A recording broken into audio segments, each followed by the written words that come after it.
Fala pessoal, a gente está aqui hoje para falar sobre 4 regiões do Velho Mundo que combinam com o inverno, né?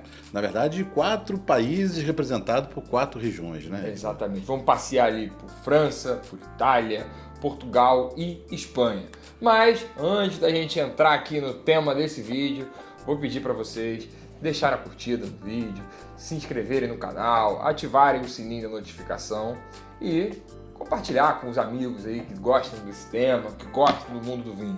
E claro, como eu não posso deixar de falar também, lembrando que a gente tem um aplicativo do Intervino, que ele é gratuito tanto para Android quanto para iOS. E lá tem uma série de dicas, guias, tem turismo, tem wine bar, tem sorteio, enfim, tem muito conteúdo interessante. Muita coisa. Inclusive no guia tem todas as regiões lá estão no nosso guia de uvas e regiões, né?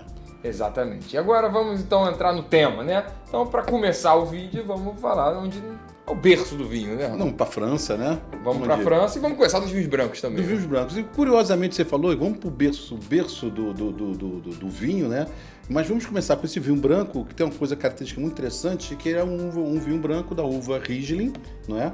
E a uva Riesling é uma das raríssimas uvas da França que não são francesas. É mesmo, não. Isso aí é uma curiosidade bem interessante, porque a França ela é muito caracterizada por ter as uvas exportadas para outros países. Cabernet Sauvignon, Chardonnay, Sauvignon Blanc, todas essas uvas que a gente mais conhece são todas francesas. Tem todas.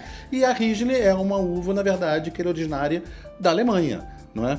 Então é uma... E que aí ele tem uma curiosidade daquela região ali específica, que é essa região da Alsácia. Esse vinho aqui é um vinho Riesling da região da Alsácia. Então, assim, a Alsácia, gente, é aquela região que fica ali na França, bem na fronteirinha com a Alemanha, não é? Bem na fronteirinha mesmo com a Alemanha, e que ao longo dos anos, né, já trocou várias vezes nacionalidade. Já foi alemão, já foi francês, já foi alemão, já foi francês, enfim. E até a cultura alemã é muito presente na região, né? As construções. Forte. Você parece que você vê até o rótulo mesmo, né? O rótulo, por exemplo, tem uma característica que essa região sofre uma influência muito forte alemã. Esse rótulo, por exemplo, a gente tem aqui o nome da uva, Riesling, o que é muito raro a gente ver isso dentro de uma uva, de um vinho francês. Normalmente só vai a região, né? Alsácia, que no caso não seria Alsácia, seria, por exemplo, Champagne, Borgonha, Bordeaux, não é? Uhum. Então aqui não, aqui nós temos o nome da uva, que isso é já uma pegada. Até as garrafas, o formato da garrafa. É um formato de garrafa de vinho, bem lembrado, um formato de garrafa de vinho alemão, tá?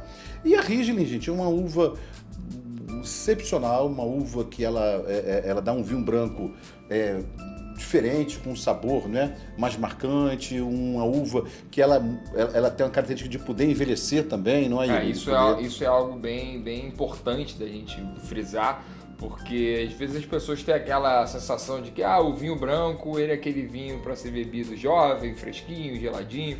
Não, nem todos, né? Nem todos os vinhos brancos são assim, e a Riesling, principalmente o Riesling da Alsácia, né? Exatamente. Então ele é um vinho que ele tem esse potencial de guarda, né? Que ele envelhece bem. Quando a gente diz potencial de guarda é porque ele envelhece bem com o tempo, né? Na Alemanha, você lembrando, também tem excelentes Riesling também da Alemanha. Claro. E essa região da Alsácia, só por curiosidade, tem uma outra uva muito característica que é a Gewürztraminer também, né? Que é uma uva bem característica.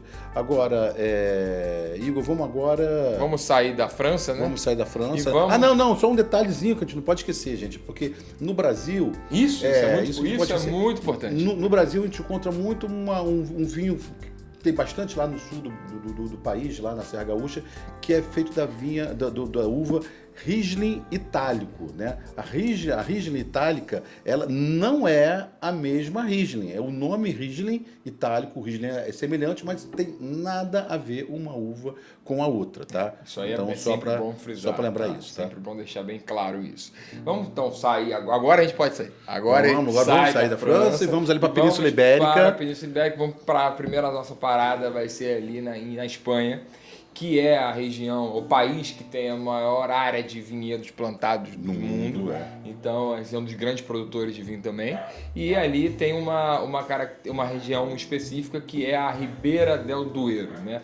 A Ribera del Duero, esse nome Duero, ele é justamente do Douro, né? Do Rio Douro, né? Que ele começa ali na Espanha e ele vai passar ali por Portugal e termina ali no Porto, né? Desembocando ali no mar. Então ele passa tanto pela região da Ribeira quanto pela região do Douro. E vai desembocar lá e na cidade do Porto, né? Exatamente. Aí No ele se Atlântico. torna naturalmente um dos rios mais importantes do mundo do vinho, né? A gente tem outros rios importantes, O principalmente na Rio França, Rhône, né? o Rio Loire, Exatamente, tem o várias Gironde, regiões tem várias ali. regiões. Mas o Rio Douro não tem uma importância muito forte. Muito né? forte. E a região aqui é a Ribeira do Douro, né, Igor? E quando a gente fala de vinho espanhol, né, a gente lembra logo duas regiões, né? Que é a Ribeira del Duero e a outra é a Rioja, porque são duas regiões muito marcantes, né? Tem muitas outras, a Espanha, mas essas duas regiões são duas regiões bem marcantes, cuja uva principal é a... É a Tempranillo. Tempranillo, ela é a uva de destaque, naturalmente, na Espanha, né? Você fala na Espanha, você pensa em Tempranillo. Não tem como você pensar em outra uva além. E ela, inclusive, tem vários nomes ali na Espanha, vai mudando de nome de região para região. Tinta Toro, até outras. Tinta do País, enfim, tem uma série de nomes lá, inclusive em Portugal tem mais outros dois nomes dela, mas assim, a região da Ribeira, ela é uma região ali muito característica do país, né? Ela faz grandes exemplares de vinho, né?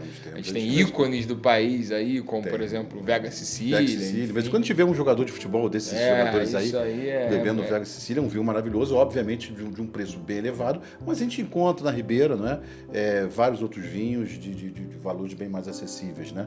E tem uma característica, Igor, que você estava comentando aqui antes, sobre o estilo de todos esses 4 vinhos aqui, não é? Sim, é que a gente escolheu vinhos que predominam a elegância, até porque o inverno é uma estação que a gente se veste de forma mais elegante, você tem um dia mais calmo, mais sereno, né? Aquela coisa mais... O friozinho, ele pede isso, né? Todos esses vinhos aqui, eles têm essa característica comum. Exatamente. De serem vinhos bem elegantes. Né? Um outro ponto interessante para a gente lembrar da questão da Ribeira é justamente porque essa denominação de é um vinho, ele é reserva, ele é gran reserva, isso muda de muito lugar para lugar, tem lugares que não é tão bem regulamentado assim, e na Espanha isso na Ribeira especificamente também, então ali eles têm desde o jovem ao criança, depois o reserva e termina o gran reserva, todas essas denominações, para você botar num rótulo, você tem que seguir uma legislação. Exatamente, acho que esse é o ponto principal, tá? A questão desse vinho, por exemplo, que é um vinho criança. Então, para ele botar criança, existe uma legislação que determina o que precisa ter sido feito no processo de fabricação, de produção desse vinho para ele ser um criança, né? Normalmente está ligado ao tempo. Estágio de barril. Ao estágio de barril, o tempo em garrafa depois que sai do barril. Então, isso é uma regulamentação, tá? Em várias outras regiões, na quase totalidade delas, é mais uma questão de marketing da vinícola adotar o termo reserva, gran reserva, mas isso aí é um papo para um outro vídeo, né? Não, com certeza. Pode deixar que a gente vai fazer um vídeo sobre esse assunto também. Agora, Igor, nós vamos descer agora, a água corre para o mar, não é isso? Exatamente. Vamos seguir o caminho do rio. A gente vai para Portugal agora, na sequência do rio, vão para a região do Douro, né? Exatamente. O Douro foi outro lugar que a gente escolheu aqui, também representa muito bem Portugal, né? É uma das principais regiões de vinícolas do mundo, né? E muitos dizem que é uma das mais bonitas, inclusive é patrimônio da Unesco. Eu sou uma dessas, tá? Pelo amor de Deus. Ali, quem vai no Douro vê ali aquele junção da natureza com o trabalho do homem ali é uma coisa bem... A inclinação do rio com o sol batendo, especialmente no sol nascendo ou no sol se pondo, refletindo no Rio Douro, é realmente uma... É um fato que toda a região de vinho, ela naturalmente ela é bonita, mas ali o Douro ele tem algo muito diferente, muito peculiar. Ela caprichou na beleza, né? Exatamente. Ela entrou na fila 2 muito, vezes e realmente é uma região muito peculiar ali. E assim, o que a gente caracteriza no Douro muito é essa questão dos blends, né? Portugal é muito conhecido por ser o país dos blends, né? E o Douro principalmente também ali. O blend, na verdade, é como você faz um vinho com diferentes uvas. O produtor mistura as uvas e Portugal tem uma série de uvas autóctones, que são uvas daquele próprio país. Então, assim, no Douro a gente vai encontrar muito Touriga Nacional, Touriga Franca, a Tinta Roriz, que no sul de Portugal é chamada de aragonês e que é a mesma Tempranillo da Espanha. Aí tem Tintucão, Tinta Trincadeira, tem uma série de uvas. E normalmente todos os vinhos ali da região do Douro, né? Elas são produzidos, são fabricados exatamente com essa... Não é uma regra, mas é muito comum. Mas é comum, é comuníssimo. E outra coisa bacana de falar do Douro é que devido a essa proximidade do Brasil com Portugal, a gente encontra aqui uma variedade de rótulos do grande. Do de Douro. Bom custo-benefício, né? Bom custo-benefício, é muito fácil encontrar e fica realmente essa dica aí para o inverno, né? Exatamente. E aí vamos sair um pouquinho da Península Ibérica agora e vamos para a Itália, né? Vamos lá para a Itália, né? Tá falando em frio, tá pensando na lareira, numa massa, numa pizza. Não tem como se pensar no inverno, não pensar na massinha, não pensar numa, não é? Num risoto, não pensar numa pizza. Aí quando a gente fala em comida italiana, a gente lembra logo do vinho italiano, né? E a gente escolheu uma região que ela fica ali na Toscana, né? Então, assim, não é a Toscana toda, mas a gente está falando especificamente de Montalcino ali, né? Do Brunello de Montalcino. Na região de Montalcino, né? Que é uma cidade lindíssima, né? Uma daquelas cidades da Toscana que fica toda morada, uma cidade muito bonita, né? Com quase todas aquelas cidadelas ali. Que o Brunello de Montalcino, especificamente, ele divide com o Barolo o protagonismo do vinho italiano, Top, dos né? grandes vinhos italianos. Né? Eu, particularmente, sou muito fã de Brunello de Montalcino. Não, eu sou fã de Brunello em qualquer circunstância, com francês, com espanhol, com português. O Brunello ele vai sempre se destacar como sendo um grande vinho, mas ele tem um custo um pouco mais alto, elevado. Né? Então, a região, vamos falar um pouco da região específica de Montalcino, né? A região mesmo vinícola é a região que nós já falamos da Toscana, não é isso? Exatamente. Então, ali a uva principal é a Sangiovese, né? Que é a que produz esses Chianti todos, que a gente conhece, Chianti Reserva, Chianti Clássico, enfim, aquela infinidade de vinhos ali da região da Toscana. E nós temos ali uma sub-região que é exatamente a região de Montalcino, que o Will acabou de falar que é produzido Brunello de Montalcino, que até ali a uva tem um outro nome que é usado Brunello, né? É o Brunello, né? O nome do clone. É o clone da Sangiovese. É Sangiovese, mas a gente chama de Brunello ali, mas é Sangiovese, né? Então, na prática, aqui nós trouxemos um vinho que é o Rosso de Montalcino, né? E que é muito interessante a gente falar sobre isso. Exatamente, porque o Rosso de Montalcino, na verdade, ele é feito da mesma região do Brunello, ele é feito com as mesmas uvas do Brunello, só que ele tem algumas diferenças que fazem com que o vinho fique realmente com um custo-benefício melhor, né? Que o vinho fique mais barato. Naturalmente, eles escolhem os vinhedos mais novos, né? Não são aqueles vinhedos mais antigos que eles reservam para o Brunello, e no processo de fabricação eles usam um tempo menor, né, do vinho estágio no barril e o vinho depois na garrafa, né, antes de ir para o mercado.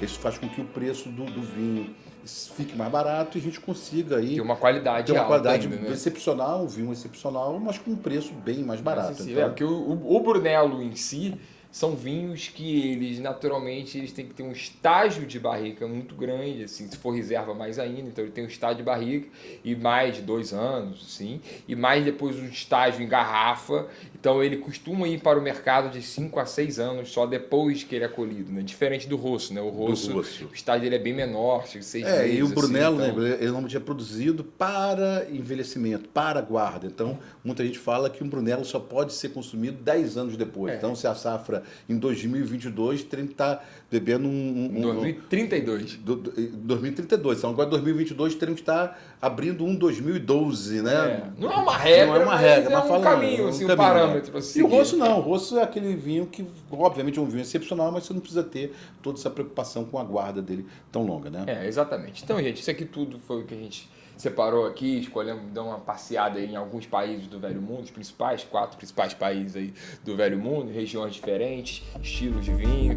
Então, assim, se você gostou disso, deixa aquele like pra gente, compartilhe com aquela pessoa que você conhece, que gosta de vinho também. E se você tiver alguma outra sugestão de região, isso tudo manda pra gente aqui nos comentários, que a gente vai gostar disso. Vamos curtir esse verbo. Até mais!